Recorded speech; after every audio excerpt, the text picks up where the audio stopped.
திரு upon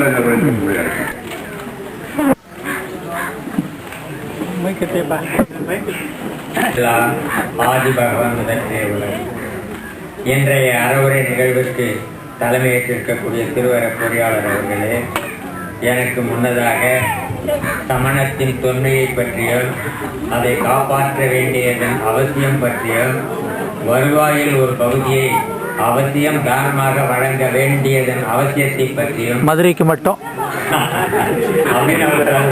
பொதுவாக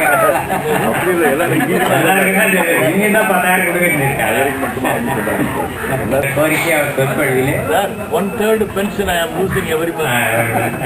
அதனால அவர் தன்னுடைய காசை செலவு செய்வது போலவே மற்றவர்களும் அந்த அளவுக்கு இல்லாவிட்டாலும் கூட இயன்ற அளவுக்கு சமணத்திலே ஒரு கோட்பாடு உண்டு. சக்திக்கேற்ற தானம், சக்திக்கேற்ற தவம். இந்த இரண்டு சொற்றொடர்கள் சமணத்தில் மிக முக்கியமானது.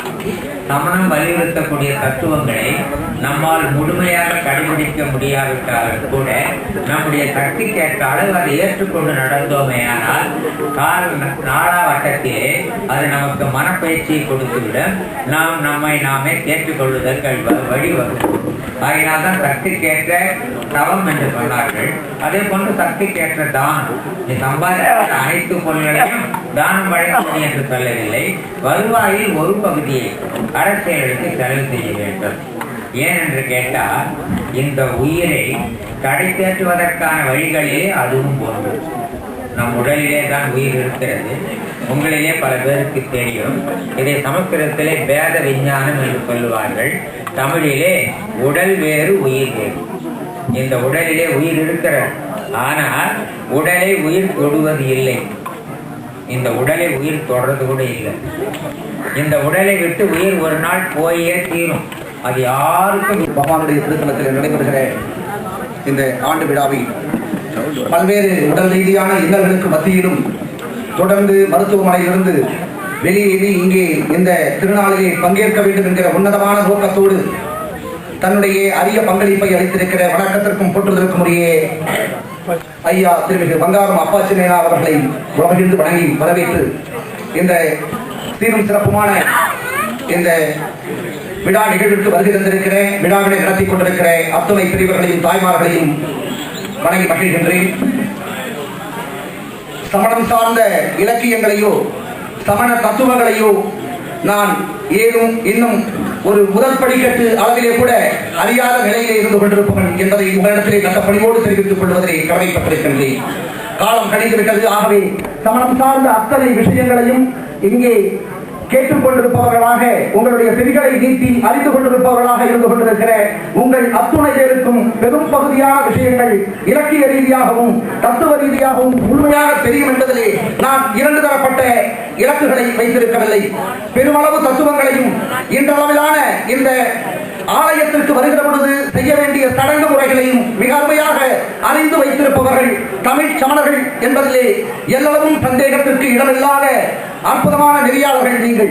ஆகவே ஏதோ எனக்கு தெரிந்ததையெல்லாம் இந்த கடைசி நேரத்திலே உங்களிடத்திலே ஏதோ உரையாற்ற வேண்டும் என்பது என்னுடைய நோக்கம் அல்ல. நான் சமணத்தை பார்க்கிற நேசிக்கிற விஷயமாக கடந்த 5 ஆண்டுகளாகத்தான் இந்த பகுதிக்குள்ளாக வந்தவன். ஆகவே நான் நேசித்திருக்கிற விஷயங்கள் இரண்டு. ஒன்று, ஹிம்சை இல்லாத ஒரு வாழ்க்கை. 2, தேவைக்கு அதிகமாக விரும்பாத ஒரு வாழ்க்கை. அனுதிரதிகளாக சமண சிராவகர்கள் ஒவ்வொருவரும் தன்னுடைய இல்லற வாழ்க்கையினை நடத்த வேண்டும் என்பதை அனுமதிகளுக்காக சொல்லப்பட்டிருக்கிற 5 நெறிகளிலே 2 நெறிகளை ஒருவன் தன்னுடைய வாழ்க்கையிலே கடைபிடிக்கிற பொழுது நிச்சயமாக அவன் மருத்துவமனைகளுக்கோ காவல் நிலையத்திற்கோ நீதிமன்றங்களுக்கோ ஒருபோதும் செல்ல வேண்டிய அவசியம் இல்லாமல் நிச்சயமாக இடர்கள் இல்லாத வாழ்க்கையை நடத்திவிட முடியும் என்பதை ஆணித்தரமாக நான் நம்புகிறேன். அந்த வகையிலே நாம் ஹிம்சை இல்லாத வாழ்க்கை என்பதை ஏதோ புலால் உண்ணாத ஒரு வாழ்க்கையாகவும் பூமிக்கு அடியிலே விளைகிற பொருள்களாக இருந்து கொண்டிருக்கிற கிழங்குகளை நான் மட்டுமல்ல, என்னுடைய தந்தையார் வழியிலே இருந்த தாத்தா உட்பட பல்லாண்டுகளாக நாங்கள் பூமிக்கு அடியிலே விளைகிற எந்த பொருளையும் நாங்கள் உண்பவர்கள் அல்ல. மாலை பொழுதிலே சூரிய அஸ்தமனத்திற்கு பின்னாலே பரம்பரையாக நாங்கள் அந்த உணவினை தவிர்ப்பவர்கள். நாங்கள் இப்படியெல்லாம் ஹிம்சை இல்லாத உணவை எடுப்பதன் மூலமாக என்கிற நிலையோடு நம்மை நிலைநிறுத்திக் கொள்கிறோம். அகிம்சை என்பது வெறும் உணவு முறை மட்டுமே சம்பந்தப்பட்ட ஒரு விஷயமாக நாம் கருதிவிடுகிற காரணத்தினாலே நம்முடைய மனம், நம்முடைய வார்த்தைகள், நம்முடைய சொல், நம்முடைய செயல்களின் மூலமாக காட்டுகிற ரௌதிரங்கள் எல்லாம் ஒருபோதும் ஹிம்சை என்கிற பகுதிக்குள்ளாக வரும் என்று நாம் சத்தியமாக நினைப்பவர்களாக இருந்ததில்லை. நான் ஹிம்சை இல்லாத உணவை உண்கிறேன். ஏதோ ஒரு சூழ்நிலையிலே சிறிய ஒரு வெங்காயமோ சிறிய வெள்ளை பூண்டோ அல்லது ஒரு பகுதியான ஒரு உருளைக்கிழங்கோ பட்டுவிட்டால் நான் துடிக்கிற துடி என்பது சொல்ல முடியாத அளவிற்கு போய்விடும். ஆனால் நான் படுகிற கோபத்தினுடைய அளவு எவ்வளவு நீண்ட வீச்சாக இருந்தாலும் அது ஒருபோதும் எனக்கு விடைகளை தேடவே தேடாது என்கிற ஆழ்ந்த நம்பிக்கையிலே நாம் இருந்து கொண்டிருப்பதாக நான் நினைக்கிறேன். ஹிம்சை என்பது அத்துணை உயிர்களையும் சமமாக பாவிக்கிற ஒரு உணர்வு. நான் என்னுடைய குழந்தைகளை, என்னுடைய மனைவியை, என்னுடைய உற்றார் உறவினர்களை நேசிப்பது மாத்திரம் அது அன்பு சார்ந்த ஒரு விஷயம். ஆனால் முன்பின் தெரியாத இன்னொரு உயிர் படுகிற அவஸ்தைகளை புரிந்து கொண்டு அந்த ஒரு உயிருக்கும் துன்பம் தராத ஒரு நிலையோடு வாழ வேண்டும் என்பதே ஹிம்சை இல்லாத ஒரு வாழ்க்கை. அந்த நெறிநோக்கி வாழுகிறவன் நிச்சயமாக கோபப்பட மாட்டான். யார் மேலும் குரோத உணர்வுகள் வராது. ஒருபோதும் அடுத்தவனை ஒப்பிட்டு பார்த்து நான் பின்தங்கி இருக்கிறேனே என்று சங்கடங்கள் வராது. யார் மீதும் காழ்ப்புணர்வுகள் வராது. வினைகள் வராமல் தடுப்பதற்கு மிக முக்கியமான காரணமாக இருந்து கொண்டிருப்பது ஹிம்சை இல்லாத ஒரு உணர்வு. ஹிம்சை இல்லாத உணர்வு என்பது எல்லா உயிர்களையும் சமமாக பாவிக்கிற அந்த உள்ளார்ந்த ஒரு உணர்வு. அந்த உணர்வு ஒருவனிடத்திலே வந்து விடுகிற பொழுது நிச்சயமாக உடல் சார்ந்த பாதிவிதமான பிரச்சனைகள் போய்விடும், மனம் சார்ந்த பிரச்சனைகளும் போய்விடும். இரண்டாவதாக, நாம் சமணர்களாக இருந்தாலும் நம்முடைய தீர்த்தங்கர பகவானாலே அருளப்பட்ட அருள் மொழிகளாக இருந்தாலும் இல்லற தர்மத்திலே இருப்பவர்கள் கடைபிடிக்க வேண்டிய கொள்கையாக இருந்தாலும் தயவு செய்து யாரும் என்னை தவறாக நினைத்துக் கொள்ள வேண்டாம். இன்றைக்கு இருந்து கொண்டிருக்கிற அந்த துறவர நிலையிலே இருந்து கொண்டிருப்பவர்கள் உட்பட பெரும் பகுதியாக ஏற்றுக்கொள்ள மறுக்கிற ஒரே ஒரு விஷயம் மிகுவர்கள் விரும்பாமை என்பதுதான். தேவைக்கு அதிகமாக விரும்பாதே என்கிற அற்புதமான தத்துவத்தை இந்த உலகத்திற்கு எடுத்து எம்பிய ஒரு பேரியக்கம் சமணம்.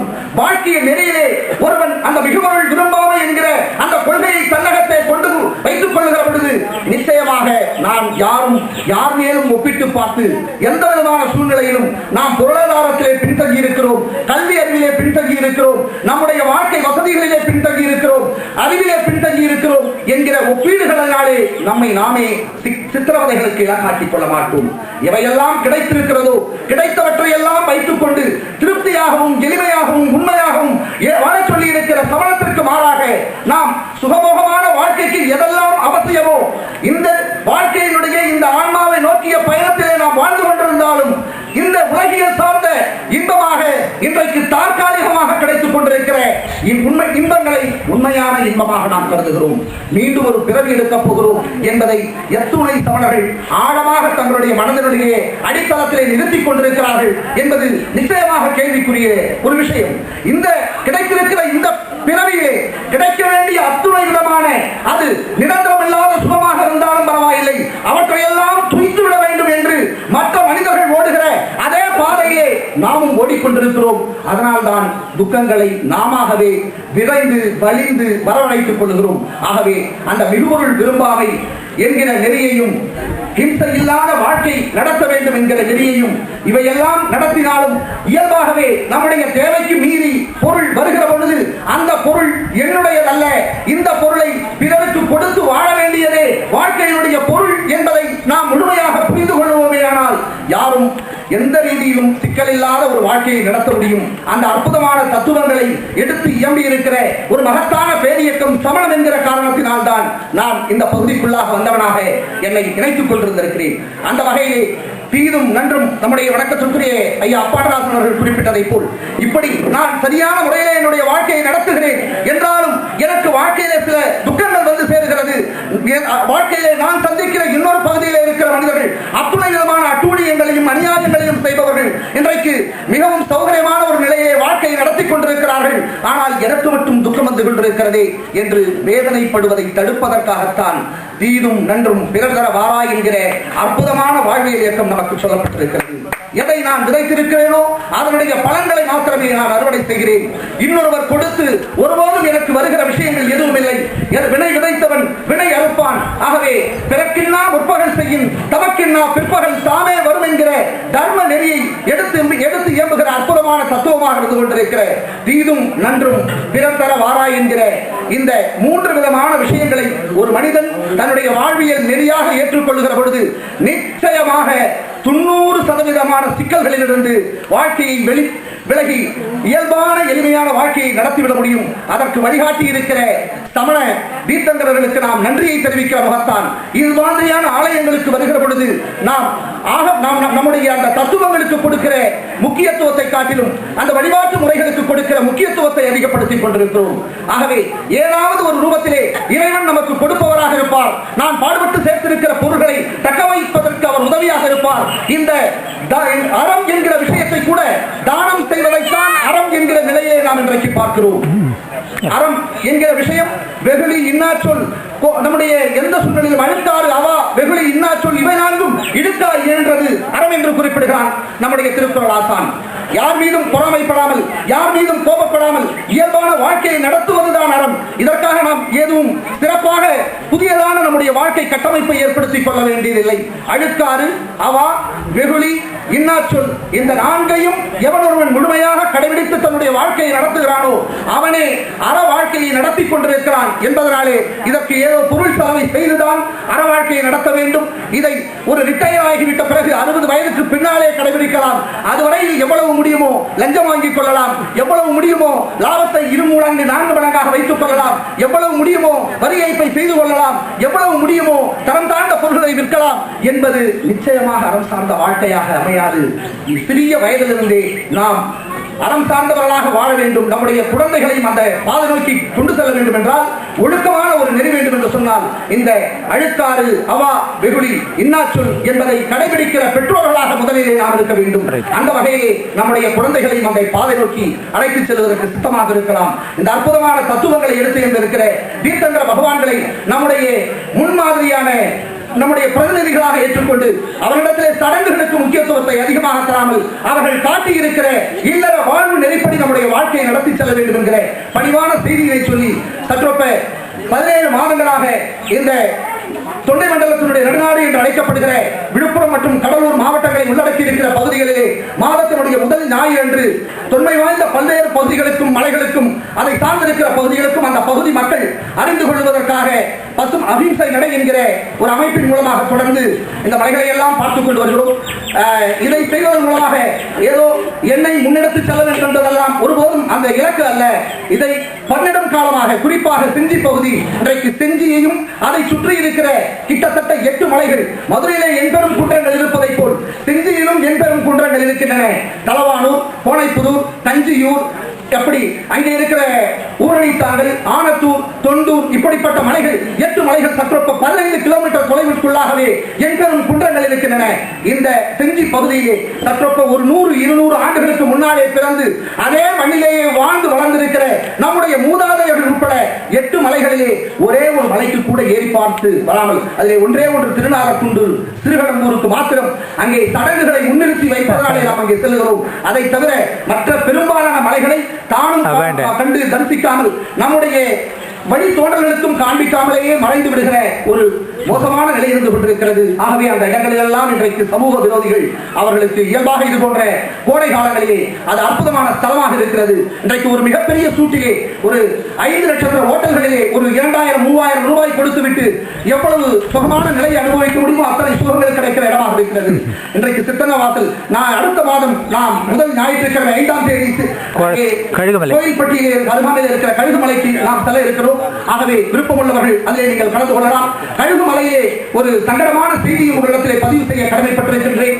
ஏனென்று சொன்னால் இவற்றையெல்லாம் நாம் தரிசிக்காததனுடைய விளைவாக இன்றைக்கு பிறர் அந்த இடங்களை தவறான முறையிலே வழிபாட்டு தலங்களாக பயன்படுத்திக் கொண்டிருக்கிறார்கள். ஐயா அவர்கள் குறிப்பிட்டதை போல சிறை சீலையை சில இடங்களிலே வைத்து பலியிடுதல் நிகழ்ச்சி நடந்தாலும் அங்கே உயரமாக இருந்து கொண்டிருக்கிற பகவான்களுக்கு கரியை அதிகமாக வைத்து படைப்பதும், உயரமாக இருக்கிற பகவானுக்கு புல் பாட்டிலை வைத்து படைப்பதும், அளவு குறைவான நிலையிலே இருக்கிற பகவானுக்கு கோட்டர் பாட்டிலை வைத்து படைப்பதும் தான் எங்களுடைய வழிபாட்டு முறை. தொன்று தொட்டு இதைத்தான் நாங்கள் செய்து கொண்டு வருகிறோம் என்கிற நிலையோடு அந்த கழுகுமலையில் பலர் இருந்து கொண்டிருக்கிறார்கள் என்பதும் வேதனைக்கும் வெட்கத்திற்கும் உரிய செய்தி. அவர்கள் தவறு செய்திருக்கிறார்கள் என்றால் நிச்சயமாக அது அவர்களுடைய தவறு அல்ல. இந்த பகுதிகளெல்லாம் பாதுகாக்கப்பட வேண்டிய விஷயங்கள். இவை சமணம் சார்ந்த மனிதர்கள் இந்த பூமியிலே இருந்து கொண்டிருக்கிறார்கள் என்பதை நாம் அவர்களுக்கு உணர்த்துவதற்கு சொல்லுவதற்கு தவறிவிட்டோம். இவற்றையெல்லாம் கொண்டு செல்லுகிற முயற்சியோடு அற்புதமாக நம்முடைய வணக்கத்திற்கு ஐயா தமிழ்நாடு சமணப்பரவினுடைய தலைவர் சிறப்பான முறையிலே இன்றைக்கு மதுரை மாவட்டத்திலே பாண்டிய மண்டலத்திலே பல்வேறு பகுதிகளில் என்ற அறப்பணிகளை ஆற்றிக் கொண்டிருந்தாலும் ஒவ்வொரு தமிழ் சமணனும் இது மாதிரியான விஷயங்களை வாய்ப்பு கிடைக்கிற பொழுதெல்லாம் குடும்பமாகவோ உறவினர்களோடோ இந்த பகுதிகளை ஆண்டிற்கு ஒரு முறை இருமுறையேனும் தரிசிக்க வேண்டும் என்பதை நம்முடைய கடமையாக வைத்துக் கொள்கிற பொழுது அந்த இடங்களிலே குடிப்பவர்கள் அந்த இடங்களிலே விலங்குகளை பலியிட்டு வணங்க வேண்டும் என்று நினைப்பவர்கள் நிச்சயமாக அவர்களாகவே தங்களை மாற்றிக் கொள்வார்கள். இவற்றையெல்லாம் நாம் சொல்ல தவறிவிட்டோம். ஆகவே அதனுடைய விளைவாக அவர்கள் தவறான விஷயங்களையே உண்மை என்று நினைத்துக் கொண்டிருக்கிறார்கள். இன்றைக்கு இந்தியாவிலேயே மிக அதிக அளவிலே பலியிடப்படுகிற ஒரு இடமாக நம்முடைய வணக்கத்திற்குரிய ஐயா சின்னதுரை அவர்கள் குறிப்பிட்டதை போல் பாண்டி கோயில் என்று சொல்லப்படுகிற ரிங் ரோடு மதுரை ரிங் ரோடிலே இருக்கக்கூடிய இடத்திலேதான் மிக அதிக அளவிலான மதுபான பாட்டில்களும் மிக அதிக அளவிலான விலங்குகளும் பலியிடப்படுகிற இந்தியாவிலே அதிக பலியிடப்படுகிற இடமாக அந்த இடம் ஆதிநாத பகவானுடைய தலம் இருந்து கொண்டிருக்கிறது.